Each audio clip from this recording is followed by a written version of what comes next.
I seriously, it just, dude, I can't stop being a fucking idiot. No matter what I do, I'm just going to be a fucking moron till the day I die. Oh my fucking god, I am so pissed off at myself.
That whammy sucked.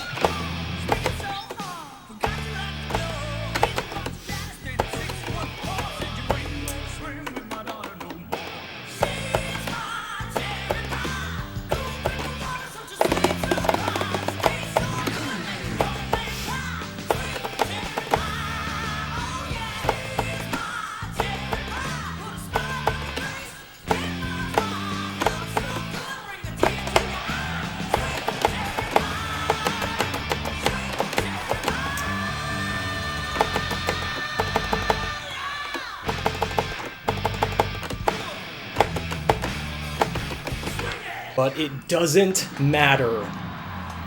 Oh my god, it's fucking over. It's over. Cherry Pie 200k just happened. Cherry fucking Pie 200k just happened. Oh my god. What the fuck? A whole 8 minutes of runs past the stupidest choke in my entire career. Not the worst, but the stupidest. That Trogdor run might have been the worst, but oh my fucking god. I cannot believe this just happened. I am so thankful that it happened so soon after that choke and I don't have these just like... Dude, the regret, the self-loathing, the utter hatred of my soul, my brain betraying me on such a fundamental level. I am so glad those feelings do not just sit here and linger with me forever. I knew it wouldn't. I knew it was only a matter of time before it came together again. I've been through this shit enough. but it still never stops hurting, and in this case, it never stops feeling amazing. Said in the Trogdor video, I did not think I was ever going after that first place for so many reasons, especially after my first FC on emulator. And all the same, I never thought I would be going for this first place either. Let alone pushing the 200k boundary.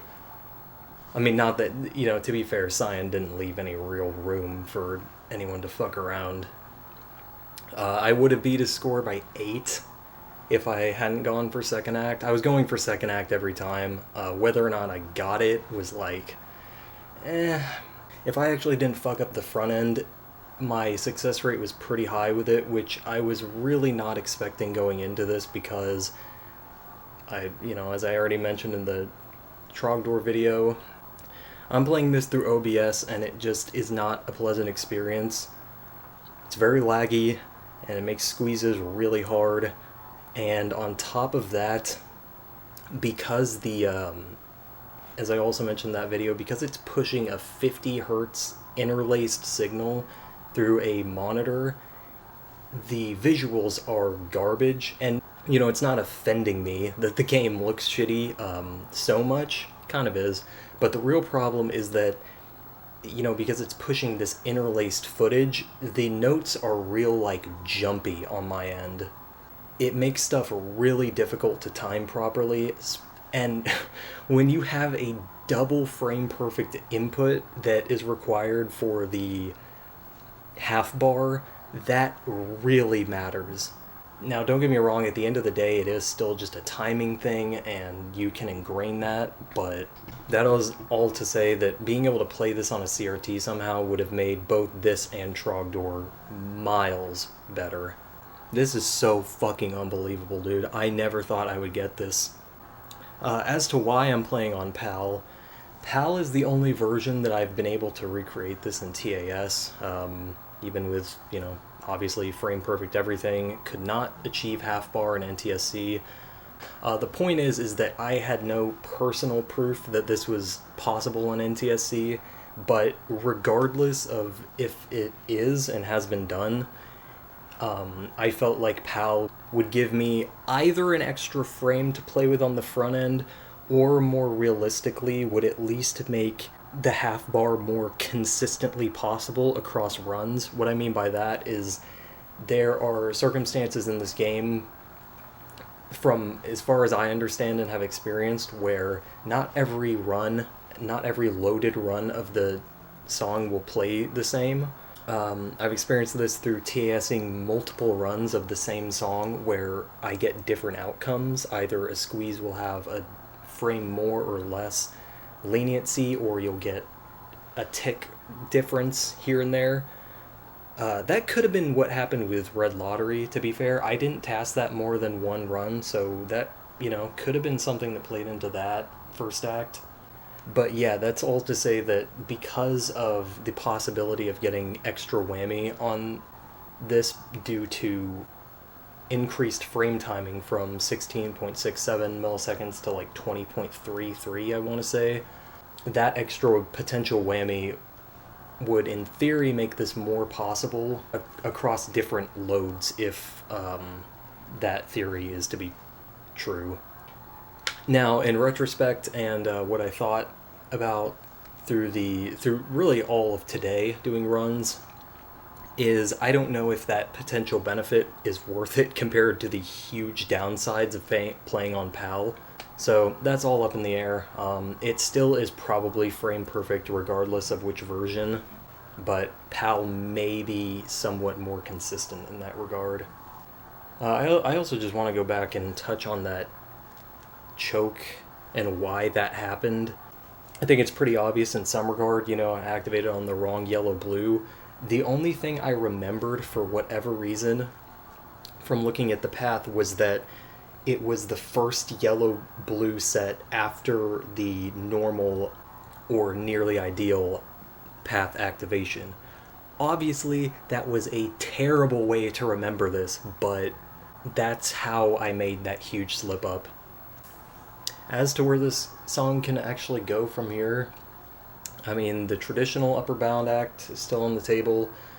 The score for that is 537, which means that even if you don't get in the blue and you just get in the 2 greens beforehand, that's still, 330-ish. Playing that solo after getting the half bar is fucking insanely hard. Especially on PAL when I'm dealing with all this input lag. Oh my god, I cannot believe I did not have solo chokes, which I thoroughly expected. I also expected to miss the front end, or the back end, which I literally wasn't paying any attention to on either of these runs. I was just hyper focused on getting decent whammy for the yellows and just not missing. So that is insane, that I didn't have either of those issues.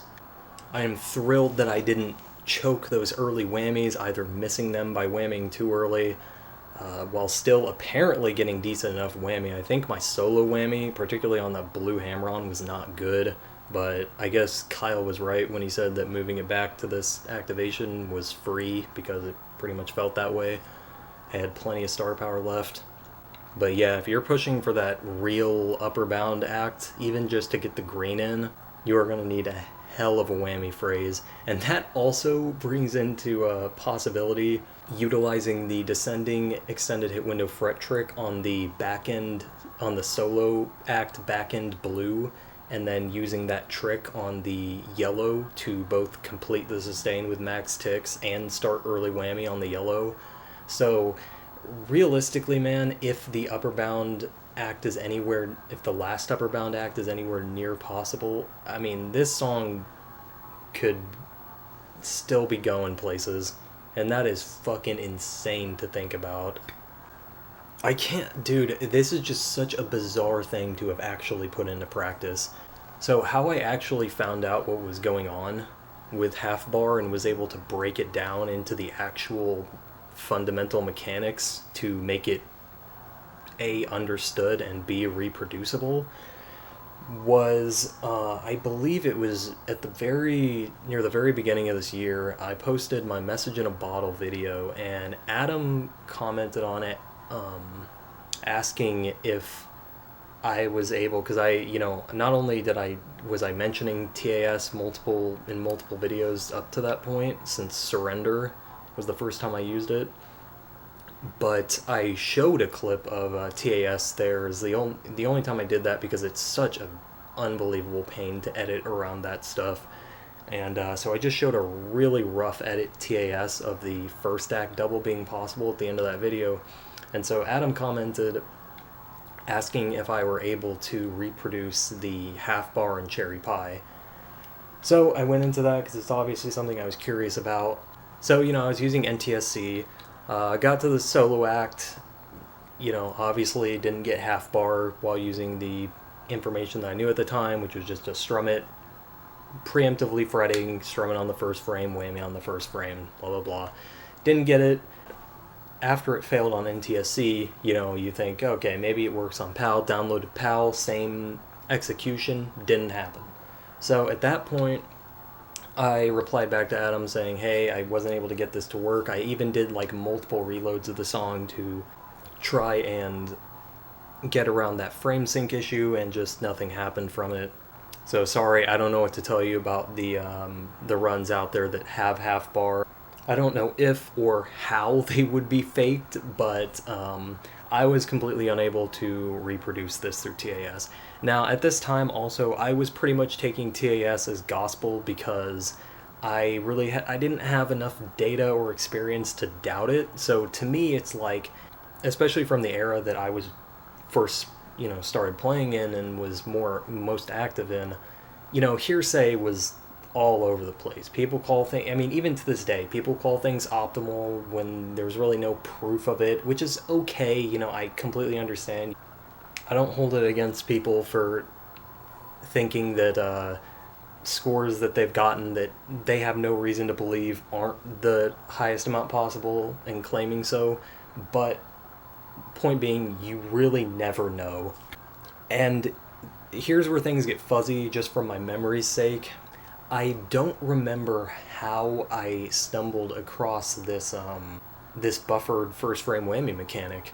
I think it had something to do with me being curious if there was any way to preemptively whammy, I guess.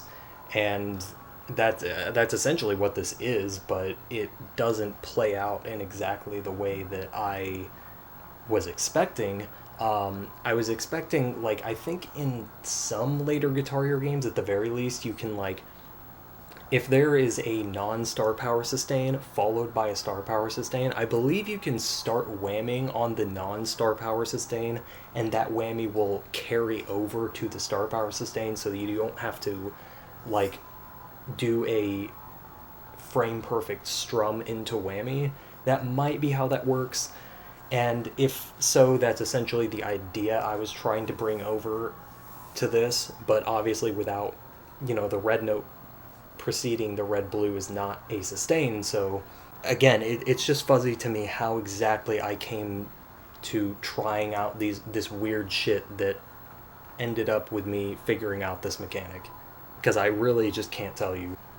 But by whatever miracle, I guess, it came to be known, and I've been able to reproduce that mechanic in many different songs in many different situations. It's always something I at least try while TASing, just to really get an idea of what's actually possible, even though this is, to my knowledge, the first time that at the very least I've ever used this on a strum note.